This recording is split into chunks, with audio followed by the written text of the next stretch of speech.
అల్లు అర్జున్ గారు ఈ mega family నుంచి దూరం అవుదాం అనుకోండు.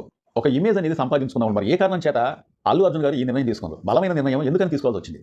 ఆ 'దువ్వాడ జగన్నాథం' ఈ సినిమాకు అంతకు ముందు మీరు చాలా సార్లు గమనించారో లేదో, నాకు తెలిసినంత వరకు అయితే మాత్రం కొన్ని సంవత్సరాల క్రితం 'దువ్వాడ జగన్నాథం' ఈ 'దువ్వాడ జగన్నాథం' సినిమాకి ముందు చిరంజీవి గారు ఏ ఫంక్షన్‌కి వెళ్ళినా గాని, లేకపోతే రామ్ చరణ్ గారు వెళ్ళినా గాని, అల్లు అరవింద్ గారు వెళ్ళినా, అల్లు అర్జున్ గారు వెళ్ళినా, నాగేంద్ర బాబు గారు వెళ్ళినా, మీరు ఒకసారి గమనించాలి.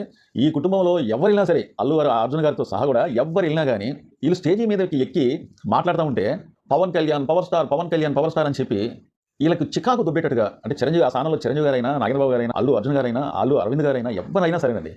వీళ్ళు పవన్ కళ్యాణ్, పవన్ కళ్యాణ్, పవన్ కళ్యాణ్ అని చెప్పి ఈ ఫ్యాన్స్ గోలలు, ఈలలు, ఆర్పులేసేవాళ్ళండి. అంటే మీరందరూ వచ్చారు గానీ పవన్ కళ్యాణ్ గారు ఇక్కడికి ఎందుకు రాలేదని చెప్పి. అక్కడ ఏమైతుందంటే చిరంజీవి గారు పాపం ఒక్కోసారి నేను చాలా సార్లు గమనించా.